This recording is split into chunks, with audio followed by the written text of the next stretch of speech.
മനോജിന്റെ മുഖം ദേഷ്യം കൊണ്ട് ചുവന്നു തുടുത്തു. നിന്നെ എത്ര നേരമായി ഞാൻ വിളിക്കുന്നു ഫോണിൽ, നീ എന്തുകൊണ്ട് ഫോൺ എടുത്തില്ല?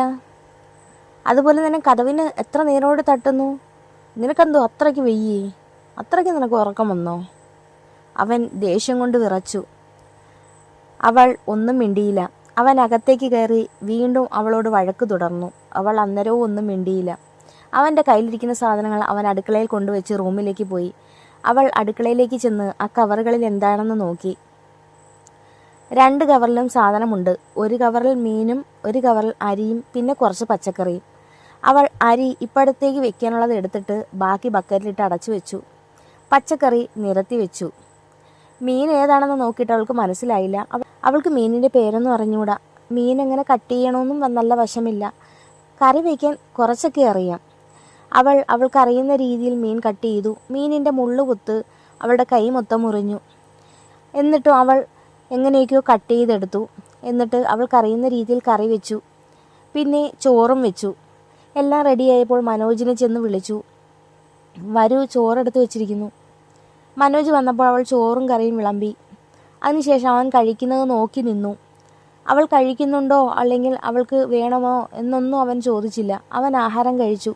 മൊത്തം കഴിച്ചില്ല. കുറച്ച് ബാലൻസ് ബാക്കി വെച്ചിട്ട് അവൻ കൈ കഴുകാനായി പോയി. അതിൽ തന്നെ കുറച്ച് ചോറും കറിയും കൂടി വിളമ്പി അവൾ കഴിച്ചു. അതിനുശേഷം റൂമിലേക്ക് ചെന്നതും മനോജ് ഫോൺ കുത്തിക്കൊണ്ട് കിടക്കുകയാണ്. അവൾ കട്ടിലിൻ്റെ ഒരു സൈഡിൽ കിടന്നു. ഈ ഇടയായിട്ട് മനോജിന് ഭയങ്കര ദേഷ്യവും തന്നെ കാണുന്നത് തന്നെ ഒരു വല്ലാത്ത അരോചകമായിട്ടാണ് രമ്യയ്ക്ക് തോന്നുന്നത്. കല്യാണം കഴിഞ്ഞതിന് ശേഷമാണ് ഈ മാറ്റം. പ്രണയിക്കുന്ന സമയത്തൊക്കെ എപ്പോഴും ചിരിച്ചും കളിച്ചും സന്തോഷിച്ചും സ്നേഹത്തോടെ മനോജിനെ കണ്ടിട്ടുള്ളൂ. അപ്പോൾ കല്യാണം കഴിഞ്ഞതിന് ശേഷം തൊട്ട് തന്നോടൊരു ദേഷ്യം പോലെ. ചോദിക്കുമ്പം അല്ലെങ്കിൽ പൈസ കൊടുക്കണം. അതിന് തൻ്റെ കയ്യിൽ എവിടെ നിന്നാണ്? ഉള്ള സ്വർണ്ണം എല്ലാം വിറ്റിട്ടും പണയം വെച്ചിട്ടുമാണ് ഇങ്ങനെയെങ്കിലും വാടക വീട്ടിൽ വന്ന് കഴിയുന്നത്. ജോലിക്ക് പോയി തുടങ്ങിയ ഉടനെ പൈസ കിട്ടും. 1 മാസം തികയാതെ എങ്ങനെയാണ് സാലറി കിട്ടുക? പൈസ കൊണ്ട് കൊടുത്താൽ തന്നോട് സ്നേഹം വരും. പൈസ ഉടനെ കിട്ടുകയുമില്ല. അവൾ അതൊക്കെ ആലോചിച്ചിങ്ങനെ കിടന്നു. ആലോചിച്ച് കിടന്ന് അവൾ എപ്പോഴോ ഉറങ്ങിപ്പോയി. വെളുപ്പാൻ രാവിലെ അലാറം കേട്ടിട്ടാണ് അവൾ ഉണരുന്നത്. വെളുപ്പാൻ രാവിലെ എഴുന്നേറ്റ് തുണി കഴുകാനും അടിച്ചു വാരാനും എല്ലാം ഉണ്ടായിരുന്നു. ജോലിക്ക് പോകണമല്ലോ. അവൾ എല്ലാം പെട്ടെന്ന് റെഡിയാക്കി. മനോജ് ഇതുവരെയും ഉറക്കം എഴുന്നേറ്റിട്ടില്ല. അവൾ 1-2 വട്ടം വിളിച്ചു. അവൻ അനങ്ങുന്നില്ല. അങ്ങനെ അവൾ തുണിക്കടയിലേക്ക് പോകാനായി ഇറങ്ങി. പഴയ അവസ്ഥ തന്നെ. നടന്ന് അവളുടെ ഊപ്പാട് വന്നു. അവൾ ജീവിതത്തിൽ ഇത്രയും ദൂരമൊന്നും നടന്നിട്ട് പോലുമില്ല. അങ്ങനെ കയറ്റവും കുന്നുമൊക്കെ കയറി ബസ് സ്റ്റോപ്പിലെത്തി ബസ് കാത്തിങ്ങനെ നിന്നു. ഭാഗ്യം, എന്തായാലും ബസ് പോയിട്ടില്ല.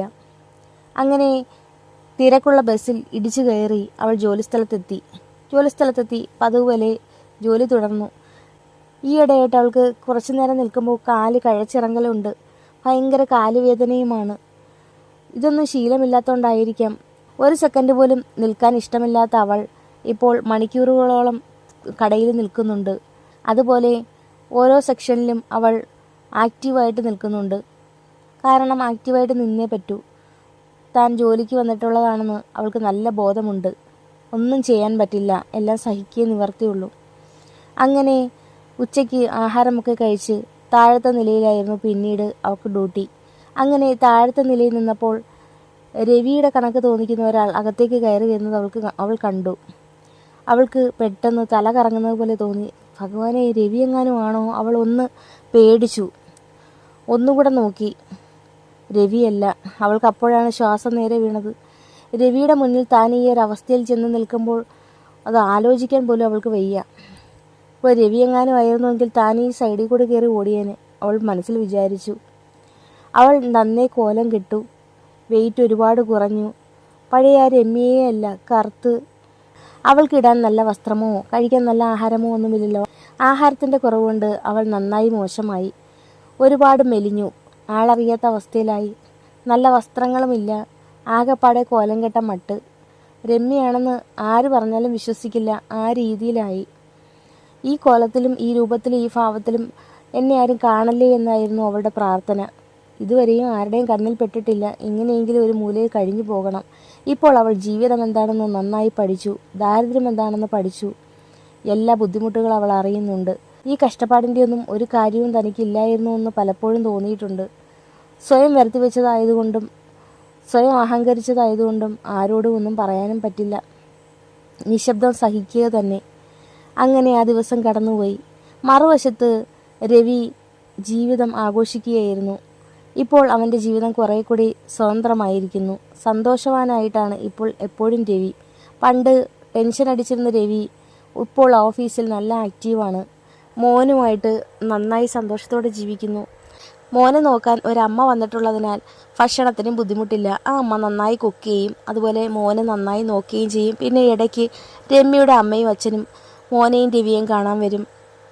വരുമ്പോഴൊക്കെ അമ്മയും അച്ഛനും 2 ദിവസമൊക്കെ നിന്നിട്ടാണ് പോകുന്നത്. മൊത്തത്തിൽ സന്തോഷം. രവിയും രവിയുടെ ഫ്രണ്ട്സും ഇപ്പോൾ ഇടയ്ക്കൊക്കെ ദൂരസ്ഥലങ്ങളിലൊക്കെ കറങ്ങാൻ പോവും. മാനസികമായിട്ടാണെങ്കിലും ഇപ്പോൾ രവിക്ക് സന്തോഷം മാത്രം. കൂടാതെ ജോലിയിൽ പ്രമോഷൻ കിട്ടി, സാലറി നന്നായി കൂടി. പഴയ ആ സാലറിയിൽ നിന്നും അതിൻ്റെ ഇരട്ടിയുടെ ഇരട്ടി സാലറിയായി. ജീവിത സാഹചര്യങ്ങളെല്ലാം മാറി. ഇപ്പോൾ ടൗണിൽ തന്നെ വലിയൊരു വീട് വാങ്ങിക്കാനുള്ള ഒരുക്കത്തിലാണ് രവി. കാരണം അത്രത്തോളം രവിയുടെ ജീവിതം മെച്ചപ്പെട്ടിരുന്നു. മോനിപ്പോൾ ഏകദേശം പ്ലേ ക്ലാസ്സിലാകാറായി. അവനെ ആ രീതിയിലൊക്കെ ആക്കി ഒരുവിധം കൊണ്ടുവന്നു. ഇപ്പോൾ അമ്മയെ അവൻ തിരക്കാറില്ല, അമ്മ കാണാൻ വരാറുമില്ല. നല്ല മിടുക്കനായിട്ട് വളരുകയാണ്. അമ്മയും അച്ഛനും അത് കണക്ക് രവിയും പിന്നെ കുഞ്ഞിനെ നോക്കാൻ വന്നിരിക്കുന്ന അമ്മയും കൂടി അവനെ നിലത്ത് വയ്ക്കാതെ പൊന്നുപോലെയാണ് കൊണ്ടു നടക്കുന്നത്. പിന്നെ ഇപ്പോൾ രവിയുടെ ഓഫീസിൽ പുതിയതായിട്ട് ഒരു ലേഡി സ്റ്റാഫ് വന്നിട്ടുണ്ട്. ആ കുട്ടിക്ക് രവിയിലൊരു കണ്ണുണ്ട്. പലരും ആ കുട്ടിയുടെ പേര് ചേർത്ത് രവിയെ കളിയാക്കാറുണ്ട്. ഡിവോഴ്സായിട്ട് കുറച്ച് നാളായില്ലേ, ഇനിയൊരു വിവാഹമൊക്കെ വേണ്ടേ? കുഞ്ഞിനെ നോക്കാൻ ഒരു അമ്മയും വേണം. പിന്നെ രവിക്ക് കൂട്ടായിട്ട് ഒരു പാർട്ട്ണറും വേണം. കൂട്ടുകാർ കളിയാക്കും. കുറച്ചുകൂടി കഴിയട്ടെ, നമുക്ക് ആലോചിക്കാം. അവൻ തമാശ എന്നോണം പറയും. ഇനി എന്നാണ് കുറച്ചുകൂടെ കഴിയുന്നത്? ഡിവോഴ്സായി, അവർ വേറെ കല്യാണവും കഴിച്ചില്ലേ? ഇനി നിനക്കൊരു ജീവിതം വേണ്ടേ? ആ കുട്ടിക്കാണെങ്കിൽ നല്ല താല്പര്യമുണ്ട്, എപ്പോഴും രവിയെ നോക്കുന്നത് കാണാം. അവൻ്റെ ഓഫീസിലെ ലേഡി സ്റ്റാഫിനെ കുറിച്ചാണ് കൂട്ടുകാരൊക്കെ പറയുന്നത്. അവരും ഡിവോഴ്സാണ്. അവർക്ക് ഒരു മോളുണ്ട്. മകൾ 3ാം ക്ലാസ്സിലാണ് പഠിക്കുന്നത്. അവർക്കും വിവാഹാലോചന നടക്കുന്നുണ്ട്. രവിയുടെ കാര്യങ്ങളൊക്കെ അറിഞ്ഞതുകൊണ്ടാവാം അവർക്ക് രവിയോടൊരു താല്പര്യം. അതും നല്ല ഫാമിലിയിൽപ്പെട്ട കുട്ടിയാണ്. സാമ്പത്തികവും എല്ലാം ഉണ്ട്. നല്ല അടക്കം ഒതുക്കമുള്ള നല്ല പാവൊരു പെൺകുട്ടി. രവിക്കും എവിടെയോ ഒരു കൊളുത്തിവലിവുണ്ട് മനസ്സിൽ. പക്ഷേ കുറച്ചും കൂടി കഴിയട്ടെ. കാരണം തൻ്റെ ജീവിതത്തിലേക്ക് അനുഭവങ്ങൾ ചുട്ടുപൊള്ളിക്കുന്നതായിരുന്നു. ആദ്യ ഭാര്യ പാവമായിരുന്നുവെങ്കിൽ രണ്ടാമത് അവന് ചുട്ടുപൊള്ളിക്കുന്ന ഓർമ്മകളാണ് കിട്ടിയിട്ടുള്ളത്. അതുകൊണ്ട് പെട്ടെന്നൊരു ബന്ധത്തിലോട്ട് എടുത്ത് ചാടാനും അവന് തൽക്കാലം മനസ്സില്ല. ഇപ്പോൾ ജീവിതത്തിൽ എല്ലാ സുഖങ്ങളും അനുഭവിക്കുന്നുണ്ട്. ദുഃഖങ്ങൾ ഇപ്പോൾ തൻ്റെ ഇടയിലത്ത് പോലുമില്ല.